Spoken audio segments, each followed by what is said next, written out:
Hey guys, it's Libby, and today I'm doing my Victober TBR. If you don't know, Victober is a month-long readathon hosted by Katie, Kate, Lucy, and Ange. Links to all of their announcement videos below. It is during the month of October, and you read Victorian literature. This actually works out perfectly for me because although I have my books, I do not have any bookshelves. So all of my books are still in boxes, and I don't really want to have to dig through to find things, but Victorian literature I either read online or as an audiobook. So honestly, I might have ended up doing this anyway just to spare myself the box diving. Does it look like I've cut my hair? I haven't cut my hair, it's all still here.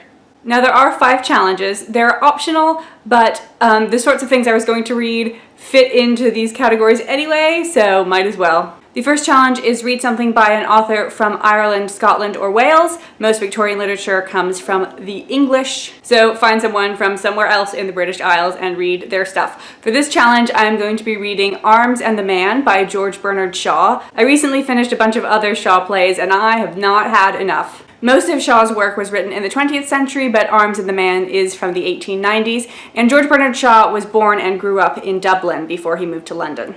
The next challenge is to read a lesser-known Victorian work defined as under 12,000 ratings on Goodreads. Now, Arms and the Man does count for this. It has 6,500 ratings on Goodreads, but I also want to read Desperate Remedies by Thomas Hardy, which has only 2,000. Come on, Goodreads, read your Hardy. The next challenge is to read a supernatural Victorian novel. And for this, I have chosen to reread for the 6th, 7th time, Jane Eyre. This novel is not particularly supernatural. There is something at the end that it's difficult to construe as anything other than magical, but that's really small. But this book is Gothic, and there's a lot of interest in sort of folk mythology and the blurring between dreams and reality, so it's supernatural enough. Jane Eyre is one of those books that I like to reread every couple of years, and I think I last read it in 2014 or 2015, so we're due for another reading. And this also meets the challenge of read a book by a female author.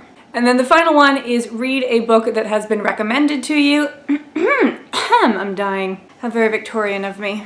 So I don't have a lot of people in my actual life recommending Victorian literature to me. So I have turned to the internet, I have turned to Katie from Books and Pieces, and I'm going to be reading Our Mutual Friend. This is her favorite book ever, and she has a series where she talks about it a couple of chapters at a time, and I'm always a little bit sad when I have to skip past that video and not watch it because I'm like, don't want to get spoiled. Now, this will not be my first foray into Dickens. In 9th grade, I was assigned Great Expectations, and in 10th grade, I was assigned A Tale of Two Cities. Unfortunately, my English teachers those years were not that great, so I didn't super read the books. I kind of read them.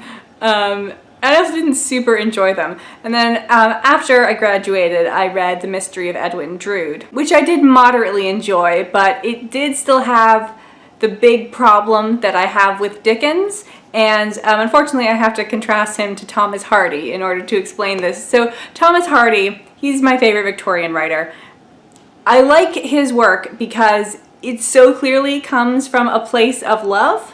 Hardy wants to present the types of people and the values and the customs of his homeland, his home sort of region of Wessex, and show it to the rest of England and to the rest of the world so that we will love it too. Dickens, on the other hand, I often feel like he is writing from a place of hate. He has these really precise descriptions of irritating people, and I always get the impression that at some point someone did something bothersome to him, so he went home and very exactly and cruelly characterized them, saying this sort of person is no good. So if anyone has a different view on that subject, I'd like to hear it because I would like to like Dickens. I do enjoy his plotting, just not all of his characterization. So that's my TBR. If you have made a TBR for Victober, please drop it in the comments. I would like to see your video or your blog post, especially your obscure Victorian book, because always looking for hidden gems. Thanks very much, guys. I will see you later.